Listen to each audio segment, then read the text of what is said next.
Oh, really? I think we're about to get started. Welcome, everyone, and thank you for coming. It's a real thrill, really exciting to be here with these three authors, Marcia Douglas, Ondjaki, and Guadalupe Nettel. Guadalupe was here a couple years ago, so we did a panel. Very excited to have her back. And all three books. I'm going to jump right into a conversation. We're going to focus on the three new books, Ondjaki's Transparent City, Marcia's The Marvellous Equations of the Dread, and Guadalupe's After the Winter. I'll just mention that the books are for sale at the Green Light bookstall at the bottom of the stairs, and there'll be a signing afterwards. So we'll ask questions, and then we'll have a conversation, and then we'll have short readings, and then questions from the audience, and then the signing. So I wanted to jump right in. We came up with this idea of rhythm and spirits, and it was inspired mostly by Marcia's book, The Marvellous Equations of the Dread, a novel in bass rhythm. So we wanted to talk about kind of musicality, the polyphonic voices of these novels, and the vibrations, the personal, historical, communal vibrations that animate these books, as well as the haunting of spirits and ghosts of the past, the dead, the disappearing, and the reborn. So, rhythm. I want to start with Marcia. Tell us about writing a novel in bass rhythm and how the rhythm of reggae infused the book, the structure of the book, and why it was so essential to write this book this way to explore basically 400 years of Jamaican history. Right. Well, and welcome again. Thank you. It's a pleasure. It's good to be here. Can you hear me? Okay. Is this working? Maybe a little closer. Okay. So, yes, I knew from early on that I wanted to write a novel which is written out of a reggae aesthetic. Mm-hmm. And as I always say, reggae music is only as good as its bass. And so this story needed to have a bass rhythm. And in the context of this book, bass rhythm is sound, but bass is also history as well, and also emotion. And literally with bass rhythm is something that you can feel in your physical body. You don't just hear it, but you feel it.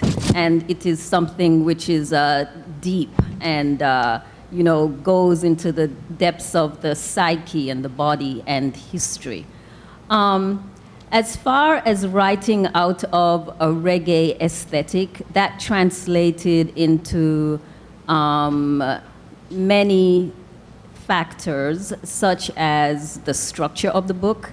It's structured around the dub side version, remix. It also influenced the language of the book.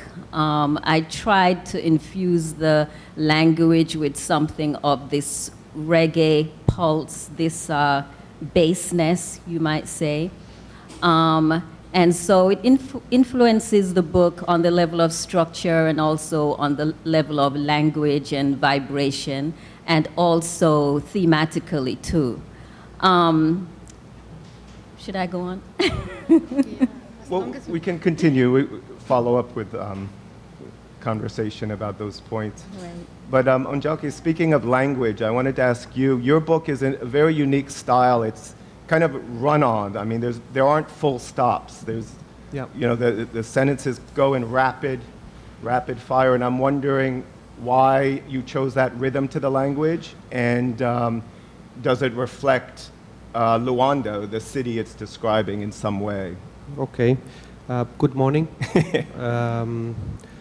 I think, yes, I was listening to you, Marcia, talking about the connection between rhythm and emotion, right? Yeah. And yes, I guess Luanda, I mean, the first time the editor, the publisher asked me, why is the book written in that, crazy rhythm with no, it has some full stop. Is it called full stop or? Yeah, periods, right. Yeah. A section will end. Yes, when and then a new section will begin. After 40 pages, you gotta.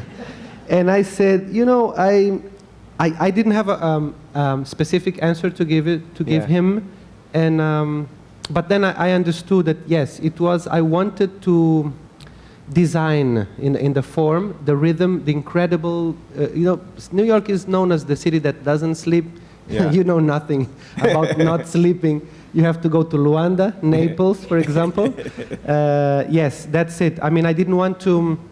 It has also to do with the rhythm that people speak in Luanda. No, not only speak as in the words, but there is a constant performance in Angola's capital daily life. Mm-hmm. It's a performance all the time, which is interesting. Not a performance in the way of lying.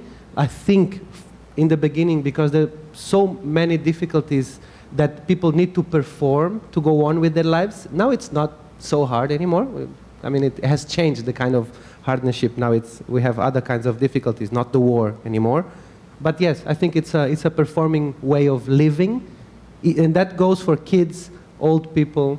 One of the things, I'm not sure if it's clear here, when people ask me, if I go to Luanda, what should I see? And I say, it's not about seeing, it's about going. I said, what? It's about going to a wedding or a funeral. And if you don't have time to attend to both, go to the funeral. Because you will understand rhythm, people, everything, if you go to a funeral. And your other books were written differently. I mean, this was a style you chose for this book. Yeah, this one, yeah. So I think. Mm-hmm. Yeah. And Guadalupe, your novel is very different. There's more, I mean, it's not polyphonic voices. It's basically 2 or 3 voices. It's a love affair and a long-distance love affair. So there's also an element of absence or distance. So there's silence as well as music. Mm-hmm. So tell me about the rhythm of your book and the structure of your book. The affair between Claudio and Cecilia. Okay, hello. And thank you, Andy, for inviting me to the festival. I'm very happy to be here. I'm going to be the outsider here because I don't have any rhythm. I don't know how to dance. It's very strange for a Latin American because when you say you are from a Latin American country, people immediately think that you know how to dance salsa and everything. But it's not my case. I have to apologize for that. So, and I admired a lot people who are really embodied and feel the rhythm in their bodies. So I'm very happy to be in this company. Maybe I will take anything. The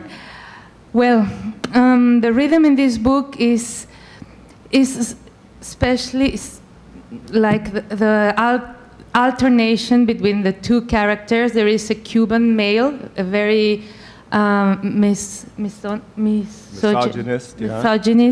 and like almost a caricature of the Cuban Latino macho who really thinks he's superior to women.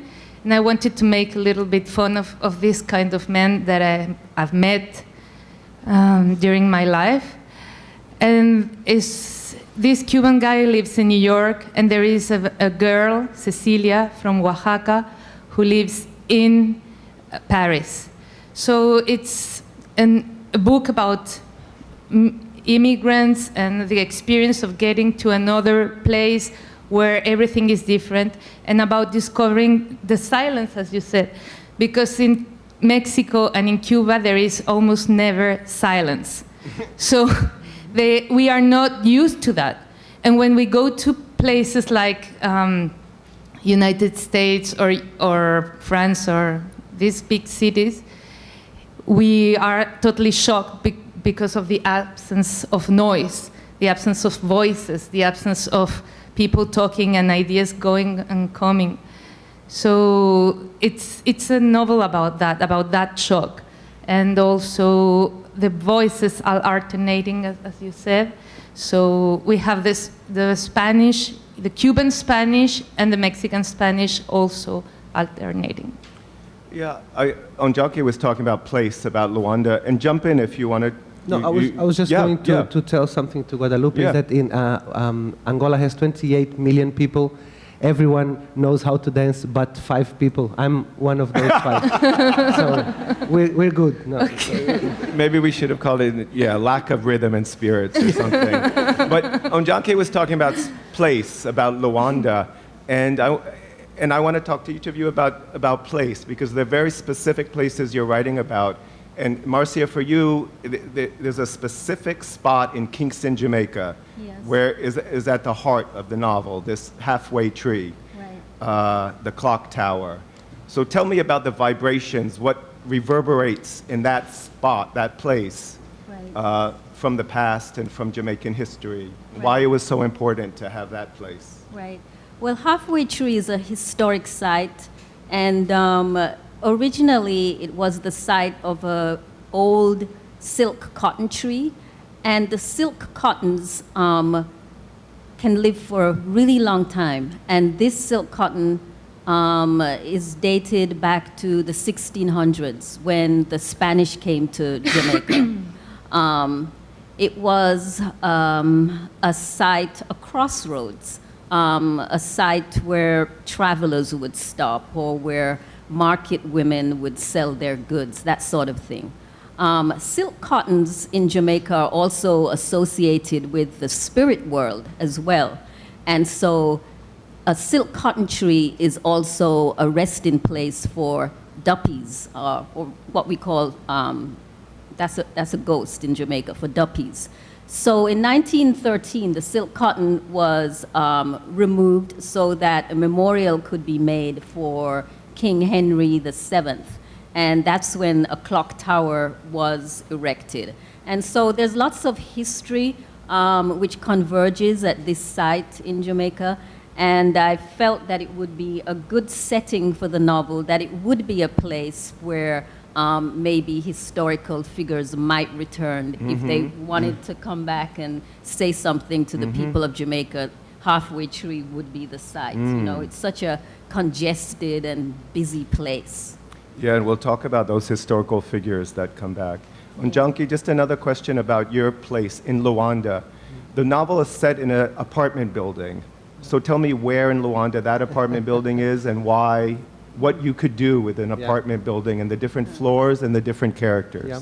I sometimes I keep hearing that question, and I know which building I was picturing in my mind, more or less, right?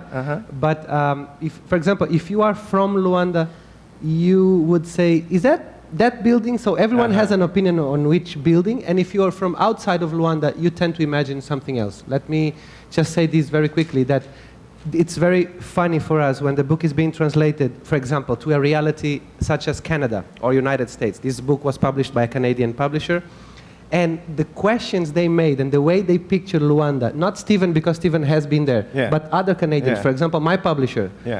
And the way he pictures the building, he pictures it as an exotic building. This is a regular building. So when I saw here people saying, a decrepit city, I don't know what, I said, no, that's a regular building with the 6, 8 floors, no elevator, no lift, water, well, not so much water as it is there, because there's a sort of a magic water, almost a waterfall inside the building. Not that, but in some buildings you could find some sort of waterfall. If you compare to the waterfalls in some countries, that would be a waterfall inside our buildings. And that's a regular building, right? In 1992, 1993 maybe, yes, I was alive in 1993. I was 15, 16. This friend of mine came and told me this very crazy, interesting story about his stepfather. And that was the beginning of this book. Odonato's story, how his son had died and how he was looking for his son. The same story. At the cemetery, they went there, they got the body. It was closed. They had to, kidnap? They kidnapped the body. So he told me that story, 1992 or 3. And so it stayed with me. And then gathering stories, gathering buildings, I came up with this story. But it's any building. I know one of the buildings because something happened in that building, and there is a hole in the building. There is a hole since the 6th, 7th floor up down. You go to Luanda and you go to a place and you see a hole, you tend to think it's that building. I tend to think it's that building. I'm not sure. I don't care. It's not about the place. It's about the story and the way you tell it. Could be anyone's life. You know, there is this guy whom I don't know who he is now. I don't remember. I don't want to remember, as Cervantes said.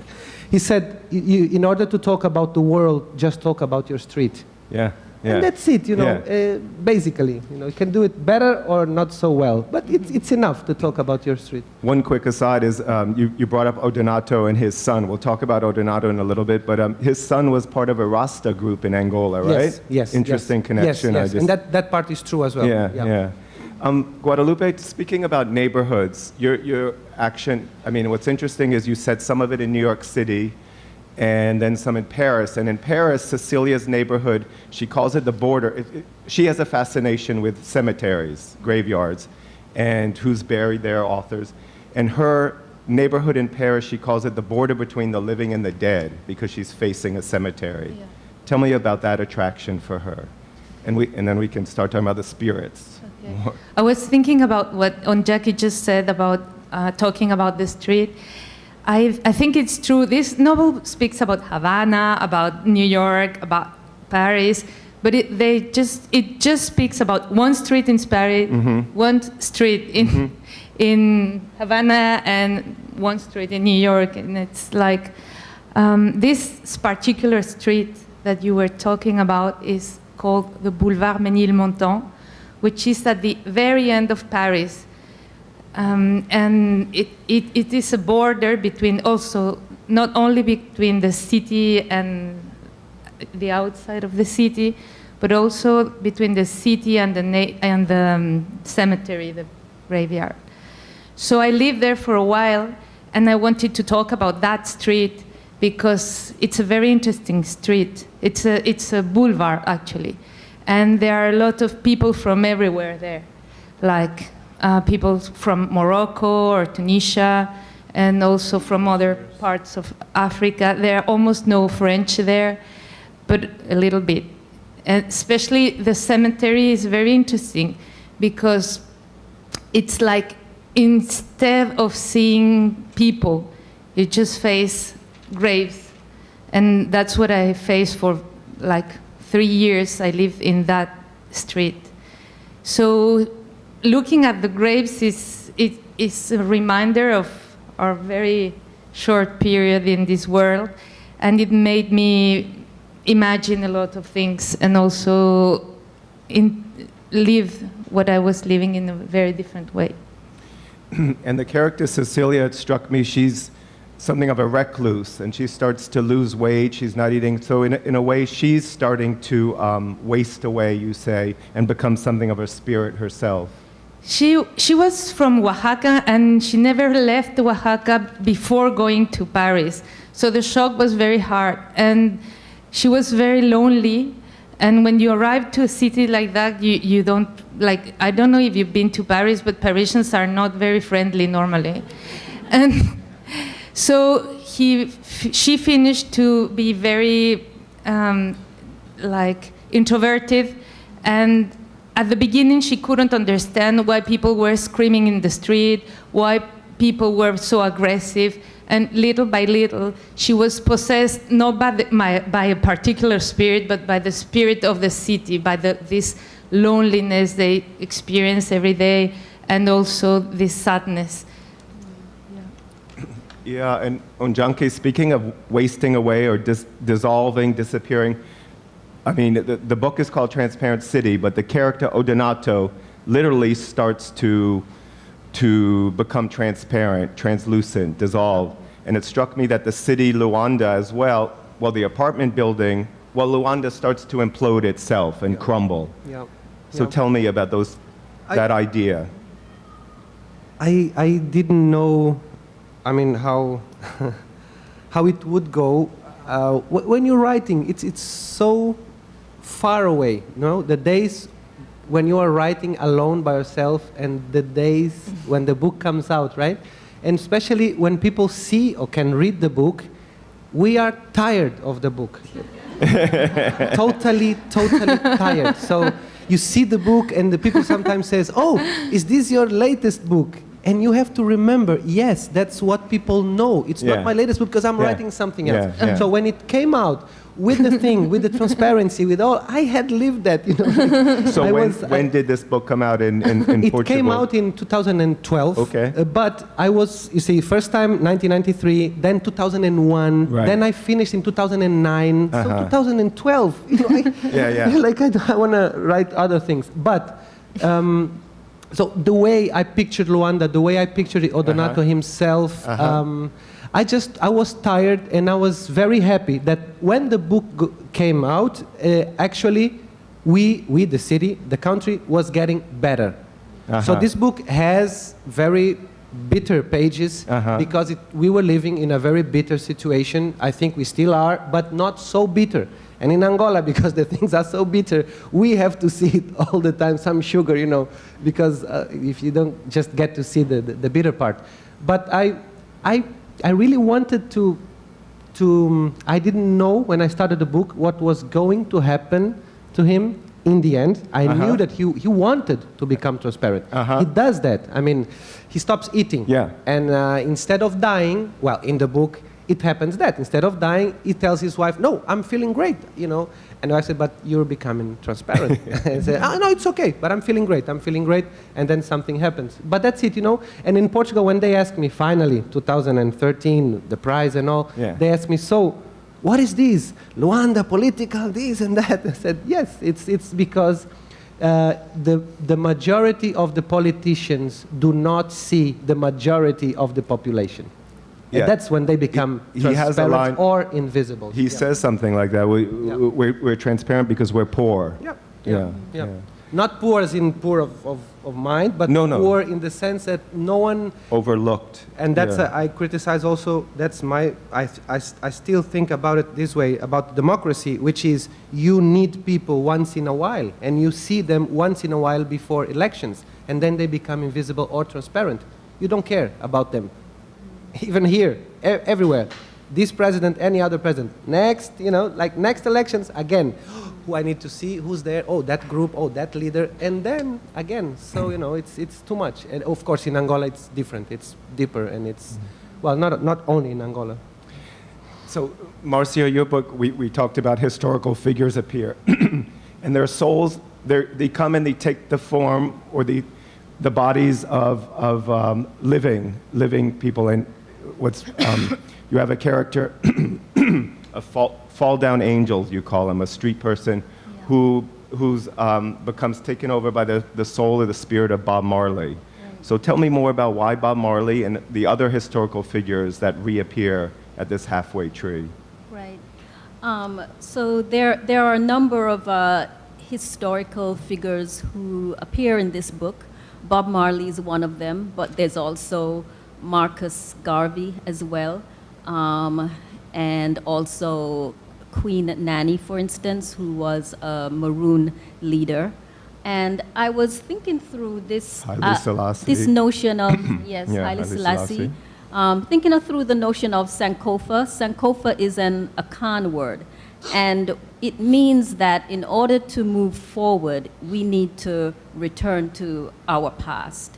And so thinking through the notion of Sankofa, the novel journeys to bring these people back and give them a stage and a voice. And in the context of this book, it is the bass rhythm of the music which has the power to call back the dead.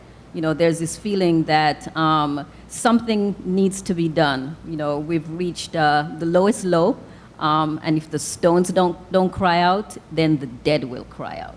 And the chapters that are dub-side chapters, I mean, the chapters are in short tracks, you call them. The dub-side chapters, explain those. Right. The dub-side chapters, to appreciate the dub-side chapters, it might help to understand a little bit about dub music.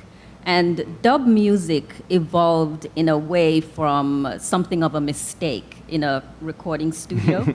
And what happened is that the engineer mistakenly left the vocals out of the track. and they were left with only the instrumental. And they decided that they would play the instrumental music at the dance hall. They did. It was a great success. The people loved it. And then they started to produce more of these. And some of the engineers, such as King Tubby, started experimenting with the instrumental track. And what they would do is infuse it with found sound and reverb and echo, that sort of thing. And it became a genre. And so I'm thinking through all of that when in creating the dub side. And the thing about dub music is that because of the bass rhythm and because of all of the sounds, it tends to have this very trance-like effect. You know, you can sort of listen to it and you feel as if you're in the zone. And so I felt that it would be an ideal platform to imagine the spirit world. Hence, the dub side can be a place where the spirits meet. It's this other zone, so to speak. Wonderful. Let's do some reading so people can hear. Marcia, do you want to begin? And do you have something you want to set up or let us, whether Sure. dub side or another section? Yeah. Well, I'll read something, and this actually isn't from the dub side, but Yeah. another obsession of this book is related to numbers and arithmetic or jarithmetics, equations. And numbers have rhythm too and patterning. So it very much goes along with the whole notion of rhythm. So I am going to read from A Boy with a Water Gun in His School Bag. This is the voice of a little boy.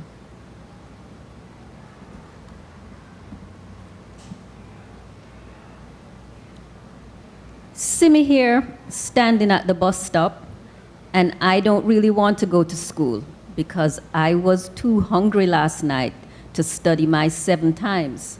And today Miss going to make us recite it. Government say not to beat us, but Miss have a ruler, and sometimes if you don't careful, you feel it sting your shoulder.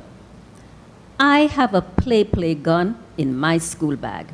It look real, and come recess, I going to shoot myself with it. Anyway, I standing at the bus stop thinking on the gun when a man bend down and start clean my shoes. Quick time, I move and say, "What you doing?" And he say, "Just cool." And he take out a brush and start shine my shoes. Same so, like is that he born for. He look up at me and say, 7 is a number of arithmetic, and is like he read my mind and know all my worries, just like that. The brush have some bristles that massage under my skin, and he shine, and I don't want him stop, for each time he move the brush is like me make from the number 7. Every little bit of me come in 7s. 7 is the number of greatness, him say. And me feel the number 7 just a multiply inside me, past 7 times everything, and it's like me going on too. The numbers can't stop. No end to the number 7, no end to my greatness, and ever sound that tremble like an electric guitar string.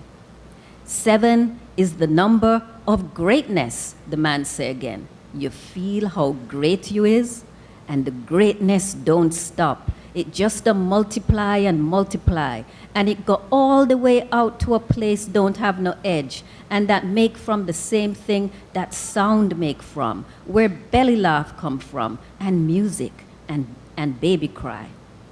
I start to cry too, and the cry turn into a laugh, and the laugh can't stop. It just multiply like the 7s. And when the man finished shine my shoes, the little maps at his ears jingling on and on like a dub thing. And he say, "That's how great you is."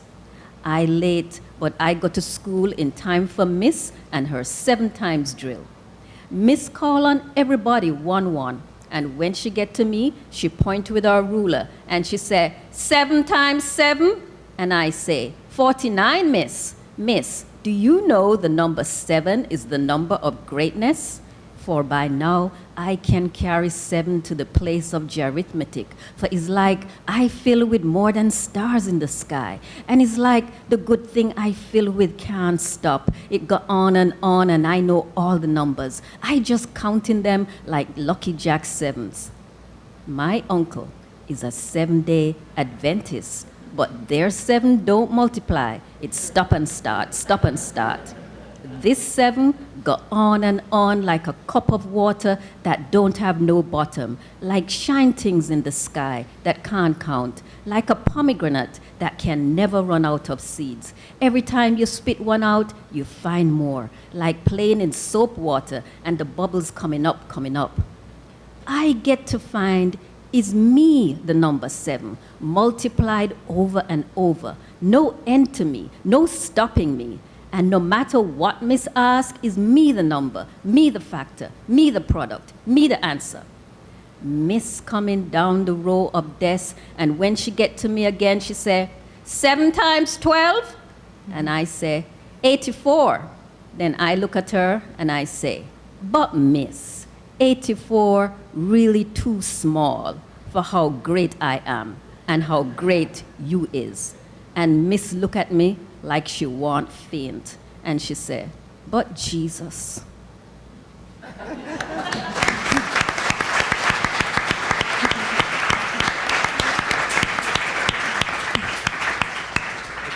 Thank you, Marcia. And do we know who that shoe shine man is?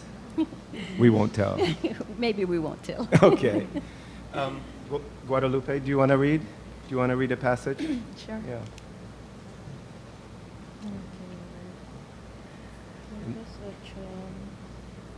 And just let us know whose voice and set it up for us. You want me to help? No. Just here. Okay. This is Cecilia speaking. The Cuban is called Claudio, but I'm not reading him now. So this part is called Cemeteries. Tom's funeral was more anodyne and discreet than any I had witnessed in Père Lachaise. The Sicilian merrymaking was left behind at the hospital. Neither Valeria nor I were in the mood to organize anything, and we decided to invite very few people. That morning, a frozen rain fell over the city, far too much of it for December. We left the ashes in the niche without any kind of ceremony. Afterwards, we sheltered in a cafe in Ménilmontant while we warmed up, she with the double cream and I with the vin chaud. Back at home, I stayed under the duvet for more than 24 hours, my mouth all dry due to the electric heater, but I could not muster the necessary energy to walk to the kitchen and drink water from the tap, the only water available in the apartment. A few days later, Tom's cousins came by in a removal van to take his things away. I have no idea what they did with them. Since I still had a key, I went in as soon as they had left the building to see the empty space. A masochistic gesture, if you like, but also a necessary one. I picked up a couple of things they had left on the floor, a jumper with holes on it, some pajamas bottom I wore for months, a couple of magazines, and a stack of blank CDs. I went back to my apartment to stare at them, my behavior not unlike that of a scavenging animal in its lair. After Tom's death, I abandoned my thesis, abandoned all the paperwork for continuing my studies, and abandoned myself to resentment and sadness. I ate any old thing at any old time, only when I remembered I needed to feed myself to keep on going. I went for several weeks without washing. When I left the house, I noticed with a certain amount of pleasure the aversion my appearance and smell caused in people, especially my neighbors. My body was the anchor tying me to a world in which Tom was no longer around, and neglecting it was a kind of revenge. In such circumstances, the most prudent thing to do would have been to go back to Oaxaca, to return to my family home and let my grandmother cure me with cleansings and other remedies that exist for such things. But at the time, I was beyond the point of making a reasonable decision. I did go out, but only to cross the boulevard and go to the columbarium by the niche where Tom's name was engraved. I could stand for hours in front of the gravestone, asking for some sort of sign. At other times, I wandered around the graves, listening out for the voices that, according to him, it was possible to hear among the tombstones. Anywhere felt more inviting to me than my own apartment. No matter the weather, I would spend hours in Père Lachaise watching the people coming and going, observing their routines and their behavior, no longer from high up in my house, as I had done when I arrived in the building, but at ground level, halfway between the city and those who lay beneath it. When the guard walked past, ringing his little bell to say the place was closing, he would wink at me, wordlessly, allowing me a few more minutes. He was a good sort, Lucien, very understanding. I learned the names of the other cleaning staff too. These people constitute my new and only social circle, which included the down and outs who took shelter in open mausoleums, or the ones with broken padlocks, and the grave diggers, two brothers called Creuset, whom the clochards shouted in amusement, "Allez, creuser, les creusets." While they carried out their work as seriously as they could, wearing forced smiles. They too began to consider me an habitué. It was possible to chat to or eat lunch with. I brought them bread, occasionally leftover pasta. In spite of the cold, I did not like staying at home, where Tom's absence was more real than anywhere else. A couple of weeks after we had buried him, Madame Lefleur had placed a red and white sign in the building's window announcing she was putting the apartment up for rent. Things happened at a speed I was unable to understand, like when you watch a film on fast forward. Just as quickly, one morning, another removal van arrived with a couple of students who, in just one day, carried countless boxes up the stairs. They looked happy. They laughed and talked loudly to each other. At night, they would fuck on the other side of my bedroom wall, stopping me from getting to sleep. I listened to them, imagining that it was us there in that apartment was abandoned house, that in my apartment was an abandoned house with a ghost living in it. Without realizing, on my visits to the columbarium, I began telling Tom about what was going on in that apartment, which for me was still his, sometimes sarcastically, in amazement, sometimes resentful. At times I spoke to him about these kids tenderly, as if I were telling him what was happening with us and not to a pair of strangers. Then, to change the subject, I would describe my dreams or any other event in my hazy existence. As I carefully observed the visitors to the cemetery, I realized it was not that unusual to address a dead person. In the same way, many people talk to their pets as they walk them in the streets, and some people talk to themselves, others converse with the deceased, almost always in silence, but from time to time letting parts of this conversation that take place in their minds slip out, and if you are vigilant, it's possible to salvage a few phrases. Those who no longer take people's opinion into account, as in my case, do it aloud. I just had to see their faces to discover the toll loneliness had taken on them. Most of the time, they were people in great pain or victims of someone else's cruelty, and so they too were cruel to others. They would go straight for the jugular of anyone who criticized or teased them. People so thirsty for affection that they sucked out, like vampires, any courtesy or kindness from whoever they came across. I imagined them going back to their houses at night or to the homeless shelters, cooking any old thing and eating standing up straight from the pan, while feeling sorry for themselves, like someone for whom it has become second nature. They were all ages, from elderly folk who could barely get around to youngsters ravaged by drugs, by some work or academic-related failure, or by an unrequited love. Any drop can lead to one of these prematurely filled glasses spilling over. Many of those attitudes that had shocked me so much when I first arrived, I now thought were entirely justified.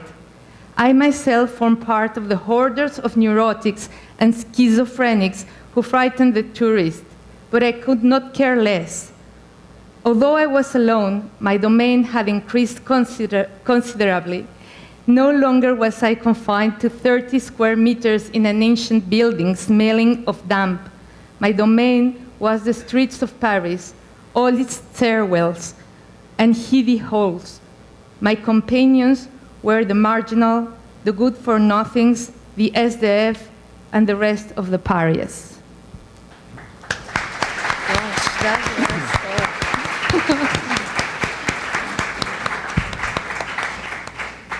Thank you, Guadalupe. Ondjaki, do you have a passage? Stairwells as well, or something different?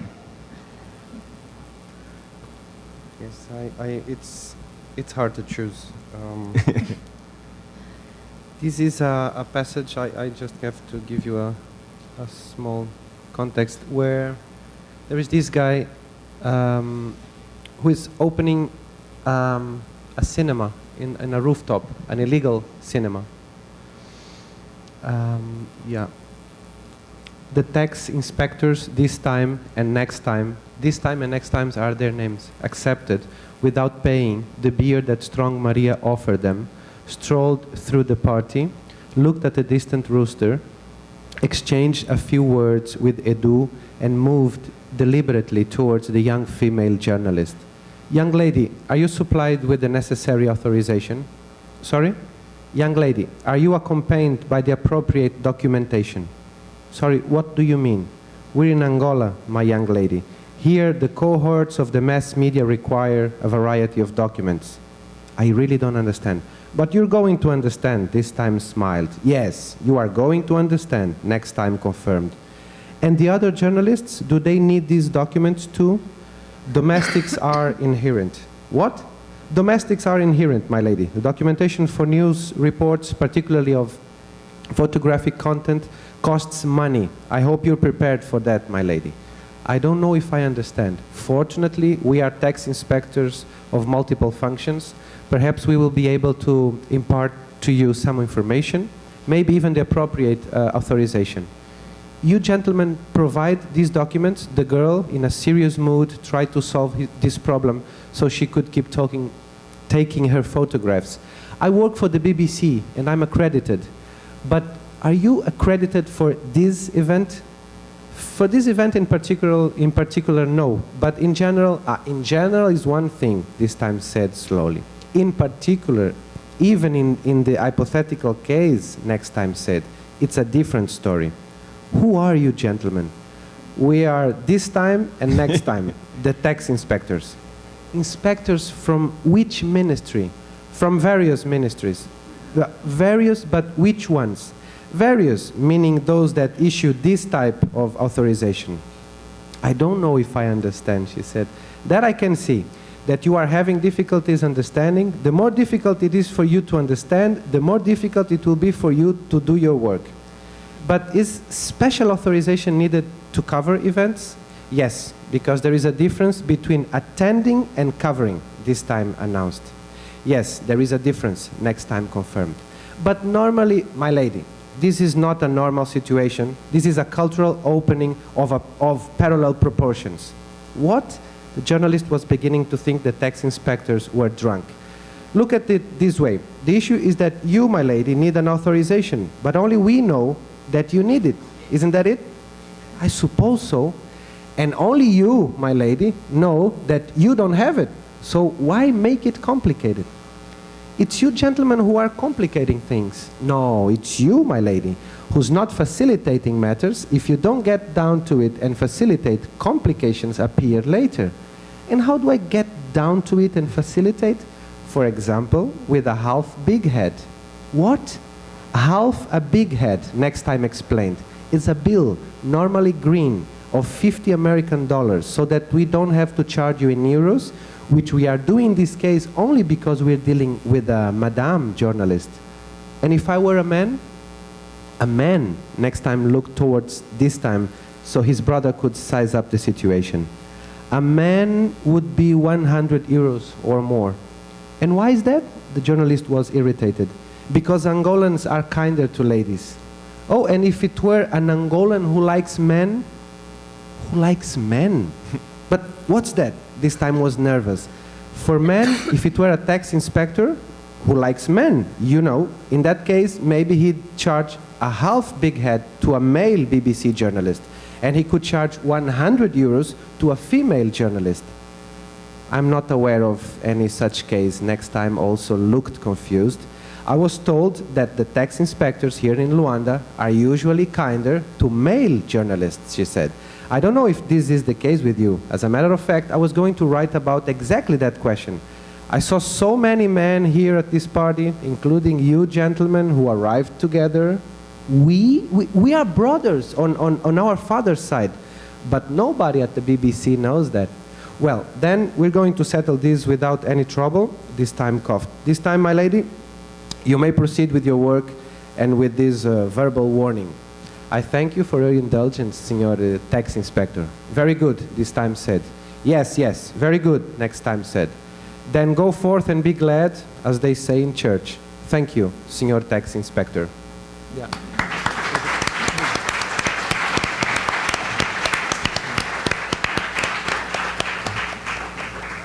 Ondjaki, I was going to say that the rhythm of the book, a big part of it is the dialogue, yeah, and also the comic aspect. There's these bureaucratic catch-22s. Exactly. Yeah. Yeah. Even sometimes in some parts, the publisher, especially the Portuguese publisher, told me, this is a little bit exaggerated, right? Do we really have to go on with these? Because this is one of the examples where people, and this is the list I could show about the incredible things that happen sometimes, you know? For example, these are the kind of things that people who have power are trying to get some money out of someone. But really, the kind of incredible things that happen daily, you know, it's you can't follow. There is another Angolan writer who used to say that we are, here in Angola, we are being, every day we are being humiliated by reality. You know, as a fiction writer, you get humiliated by reality. You think you have a good idea, and reality says, no, I have a better idea, and I'll show you. We have about 5 minutes for questions from the audience. Does anyone have a question for the authors? If not, we can, no questions, we can wrap it up, and there'll be, yes? Yes? Yeah.